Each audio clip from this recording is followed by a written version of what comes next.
ಶ್ರೀ ಗುರುಭ್ಯೋ ನಮಃ. ದುರ್ಗಾಷ್ಟಕದ 7ನೇ ಶ್ಲೋಕ ಹಾಗೂ ತಾತ್ಪರ್ಯ.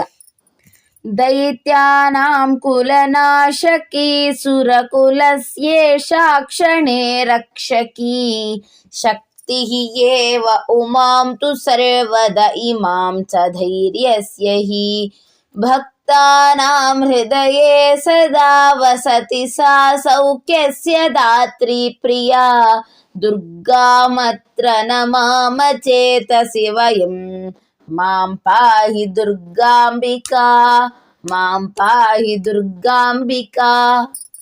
ದೈತ್ಯಾನಾಂ ಕುಲನಾಶಕಿ ಸುರಕುಲಸ್ಯ ಏಷಾ ಕ್ಷಣೆ ರಕ್ಷಕಿ ಶಕ್ತಿ ಏವ ಉಮಾಂ ತು ಸರ್ವದಾ ಇಮಾಂ ಚ ಧೈರ್ಯಸ್ಯ ಹಿ ಭಕ್ತಾನಾಂ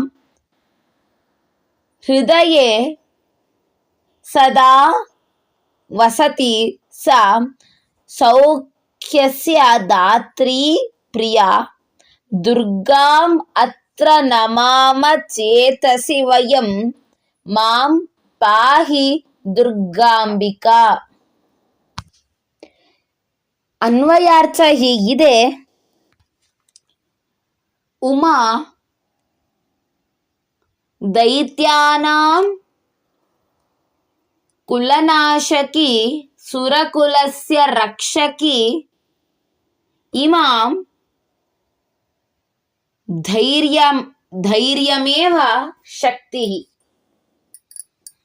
ಭಕ್ತಾನಾಂ ಹೃದಯೇ ಸದಾ ವಸತಿ ಸೌಖ್ಯಸ್ಯ ದಾತ್ರಿ ತಸ್ಮಾತ್ ಪ್ರಿಯಾ ದುರ್ಗಾಂ ಅತ್ರ ಚೇತಸಿ ವಯಂ ನುಮಾಮಃ ಮಾಂ ಪಾಹಿ ದುರ್ಗಾಂಬಿಕಾ ಇತಿ ಅನ್ವಯಾರ್ಥಃ. ತಾತ್ಪರ್ಯಂ: ದೈತ್ಯ ಕುಲದ, ದೈತ್ಯ ಅಂತ ಹೇಳಿದ್ರೆ ಅಸುರ, ಅಸುರ ದೈತ್ಯ ದೈತ್ಯೇಯಾ ಧನುಜೇಂದ್ರ ಹರಿಧಾನವಾಃ ಶುಕ್ರ ಶಿಷ್ಯಾದಿತಿ ಸುತಾಃ ಪೂರ್ವದೇವ ಸುರದ್ವಿಷಃ ಅಂತ ಅಮರ ವಾಕ್ಯ. ದೈತ್ಯ ಅಂತ ಹೇಳಿದ್ರೆ ರಾಕ್ಷಸರು, ಅಸುರರು ಅಂತ ಅರ್ಥ ಆಗತ್ತೆ. ದೈತ್ಯಾನಾಂ ಕುಲನಾಶಕಿ, ರಾಕ್ಷಸ ಕುಲದ ನಾಶಕಿಯಾಗಿದ್ದಾಳೆ. ಸುರಕುಲಸ್ಯ ಏಷಾ ರಕ್ಷಕಿ, ಸುರಕುಲವನ್ನ, ಕುಲ ಅಂತ ಹೇಳಿದ್ರೆ ಇಲ್ಲಿ ಕುಟುಂಬ, ಸುರಕುಲವನ್ನೇ ಕಾಪಾಡಿದಂತಹ ಮಹಾನ್ ಶಕ್ತಿ. ಇವಳಿಗೆ ಧೈರ್ಯವೇ ಶಕ್ತಿಯಾಗಿದೆ.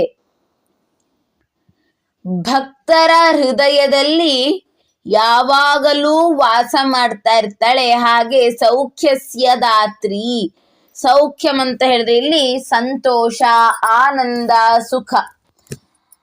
ಸೌಖ್ಯದಾತ್ರಿ, ಸುಖವನ್ನ ನೀಡ್ತಾಳೆ.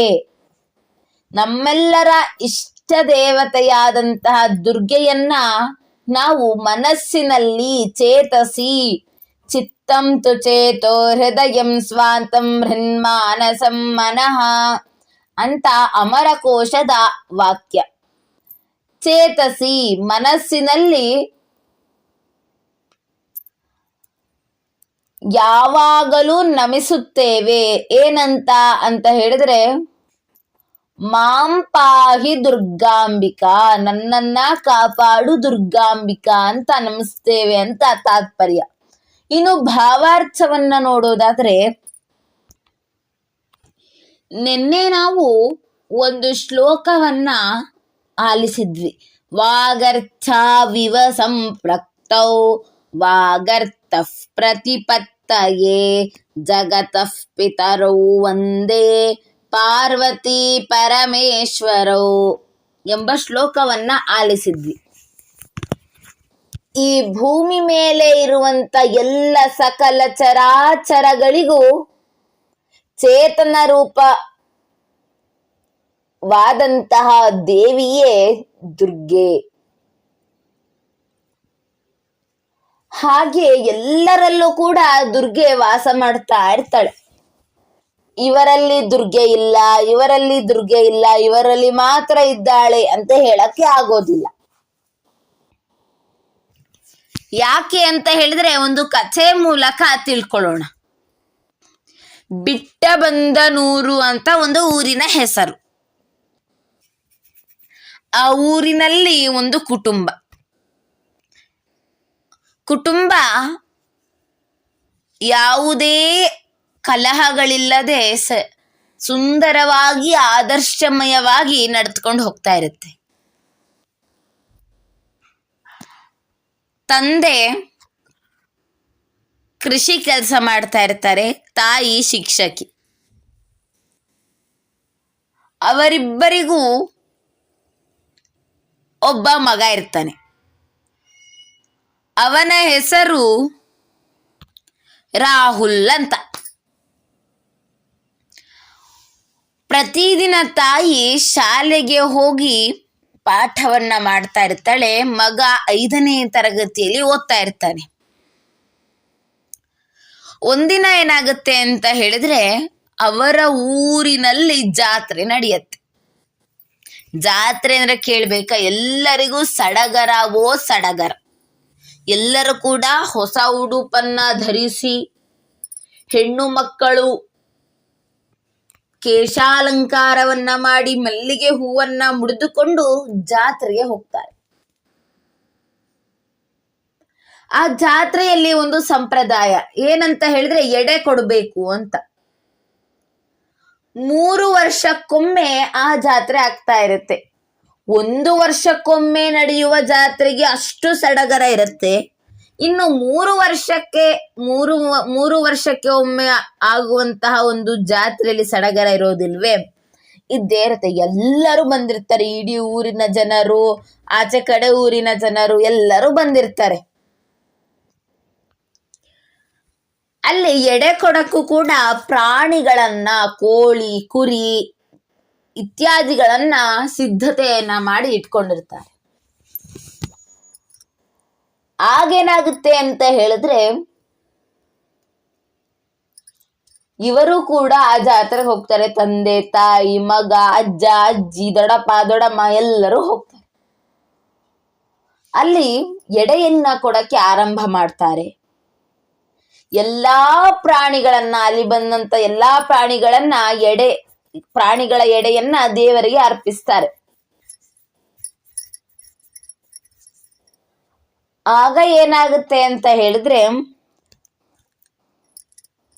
ದೇವಸ್ಥಾನದ ಮರೆಯಲ್ಲಿ ಒಬ್ಬ ಹುಡುಗ ಇದನ್ನೆಲ್ಲ ನೋಡ್ತಾ ಇರ್ತಾನೆ. ಯಾವಾಗ ಜಾತ್ರೆ ಎಲ್ಲ ಮುಗೀತು, ಎಲ್ಲರೂ ಕೂಡ ತೆರಳಿದ್ರು, ಆಗ ಎಡೆಯನ್ನ ಆ ಚಿಕ್ಕ ಬಾಲಕವನ್ನು ತಗೊಂಡು ಹೋಗ್ತಾ ಇರ್ತಾನೆ. ಆಗ ರಾಹುಲ್ ಅನ್ನೋನು ಅದನ್ನ ನೋಡ್ತಾನೆ. ನೋಡಿ ಅವನಿಗೆ ಮನಸ್ಸಿಗೆ ಬೇಜಾರಾಗುತ್ತೆ. ಅವನು ತಾಯಿ ಹತ್ರ ಕೇಳ್ತಾನೆ, ಅಮ್ಮ, ಈ ಎಡೆಯನ್ನ ದೇವರು ತಿಂತಾನ ಅಂತ ಕೇಳ್ತಾನೆ. ಅದಕ್ಕೆ ತಾಯಿ,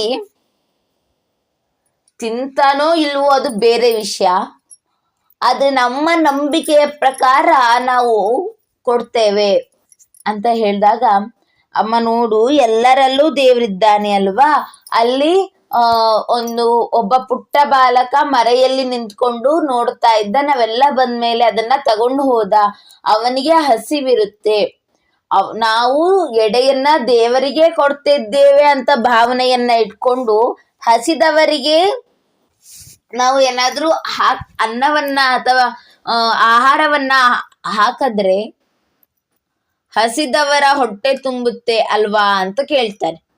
ಆ ಪುಟ್ಟ ಬಾಲಕನಿಂದ ತಾಯಿ ದೊಡ್ಡ ಪಾಠವನ್ನ ಕಲಿತಾಳೆ.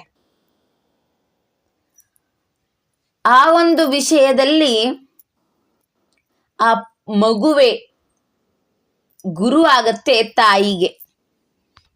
ಗು ಅಂತ ಹೇಳಿದ್ರೆ ಅಂಧಕಾರ, ರು ಅಂತ ಹೇಳಿದ್ರೆ ನಿವಾರಕ. ಅಜ್ಞಾನವೆಂಬ ಅಂಧಕಾರವನ್ನ ನಿವಾರಿಸಿ ಜ್ಞಾನವೆಂಬ ಬೆಳಕನ್ನ ನೀಡಿದವ ಆ ಪುಟ್ಟ ಬಾಲಕ. ಹೌದಲ್ವಾ ಸ್ನೇಹಿತರೆ? ಯಾರ್ಯಾರೋ ಹಸಿದಿರ್ತಾರೋ ಅವರಿಗೆ ಅನ್ನ ಹಾಕಿದರೆ ದೇವರಿಗೆ ಹಾಕಿದಷ್ಟೇ ಪುಣ್ಯ ಸಿಗತ್ತೆ. ಯಾಕಂತ ಹೇಳಿದ್ರೆ ಜನರ ಸೇವೆಯೇ ಜನಾರ್ದನ ಸೇವೆ ಅಂತ ಹೇಳ್ತಾರೆ. ದೇಶ ಸೇವೆಯೇ ಈಶ ಸೇವೆ ಅಂತ ಹೇಳ್ತಾರೆ. ಅದಕ್ಕೋಸ್ಕರ ನಮ್ಮ ಕೈಲಾದಷ್ಟು ಎಲ್ಲರಿಗೂ ಕೂಡ ಸಹಾಯವನ್ನ ಮಾಡಬೇಕು, ದಾನವನ್ನ ಮಾಡಬೇಕು. ಹಾಗೆ ದೇವರು, ನಾವು ನಂಬಿದಂತಹ ದೇವರು ಎಂದು ಕೂಡ ನಮ್ಮ ಕೈಯನ್ನ ಬಿಡೋದಿಲ್ಲ. ಇದಕ್ಕೆ ಉದಾಹರಣೆಯಾಗಿ ಒಂದು ನೈಜ ಘಟನೆಯನ್ನ ಹೇಳ್ತೀನಿ. ತಿಮ್ಮಣ್ಣ ಮತ್ತು ಗೋಪಿಕಾಂಬ ಅಂತ ದಂಪತಿಗಳಿಗೆ ವೆಂಕಟನಾಥ ಅಂತ ಒಬ್ಬ ಮಗ ಹುಟ್ಟುತ್ತಾನೆ. ಆ ಮಗ ಒಂದಿನ ಏನಾಗುತ್ತೆ ಅಂತ ಹೇಳಿದ್ರೆ ಸುಧೀಂದ್ರ ತೀರ್ಥರ ಬಳಿ ಶಿಷ್ಯನಾಗಿ ಹೋಗ್ತಾನೆ. ವೆಂಕಟನಾಥ ಈಗ ಸುಧೀಂದ್ರ ತೀರ್ಥರ ಶಿಷ್ಯರಾಗ್ತಾರೆ.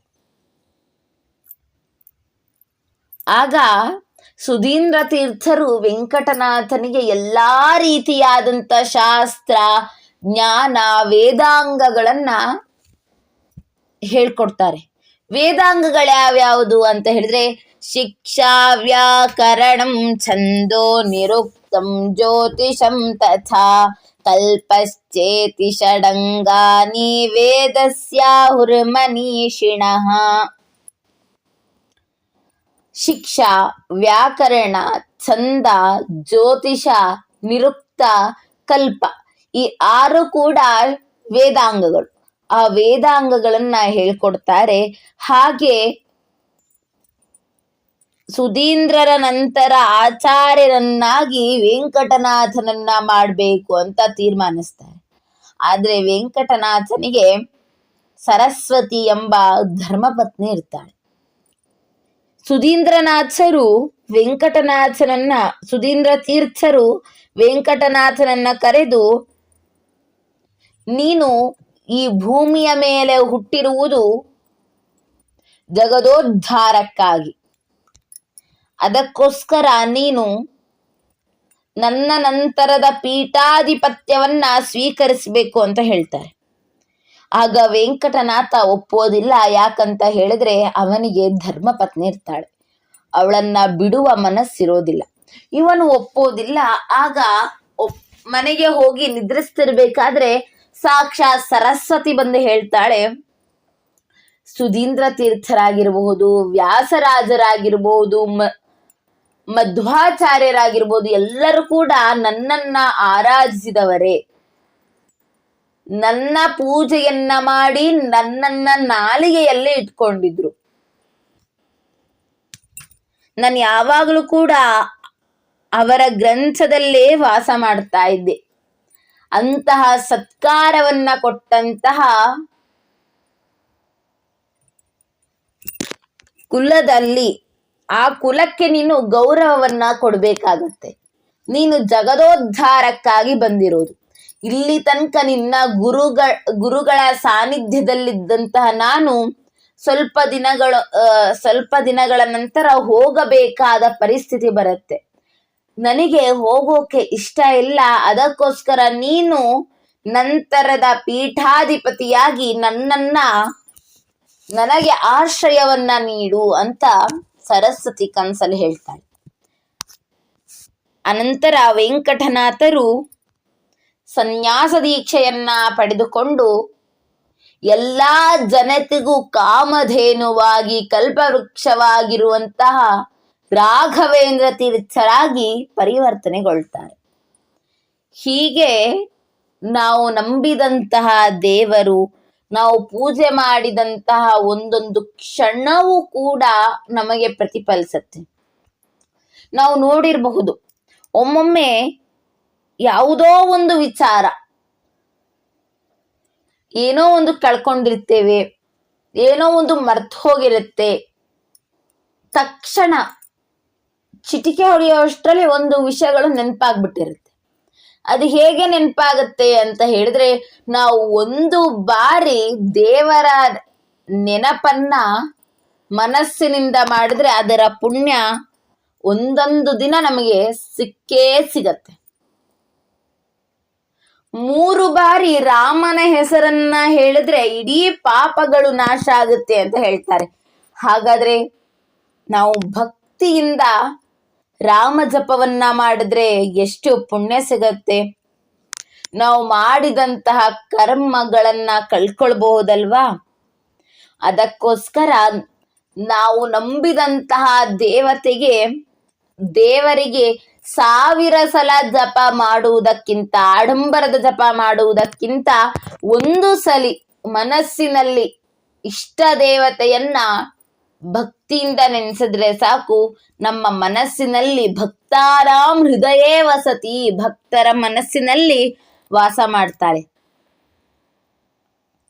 ಅಂತಹ ದೇವರನ್ನ ಎಷ್ಟೇ ಕಷ್ಟ ಬಂದ್ರು ನಾವು ಮರಿದೇನೆ, ಎಷ್ಟೇ ಸುಖ ಬಂದ್ರು ತ್ಯಜಿಸ್ದೇನೆ, ಪ್ರತಿ ಕ್ಷಣದಲ್ಲೂ ಕೂಡ, ನಮ್ಮ ಉಸಿರಾಟದಲ್ಲೂ ಕೂಡ ದೇವರನ್ನ ನೆನೆಸ್ಕೊಳ್ಳೋಣ ಅಂತ ಹೇಳ್ತಾ ಇನ್ನೊಮ್ಮೆ ಶ್ಲೋಕವನ್ನ ಹೇಳ್ತಾ ಇಂದಿನ ಸಂಚಿಕೆಯನ್ನ ಸಮಾಪ್ತಿಗೊಳಿಸೋಣ.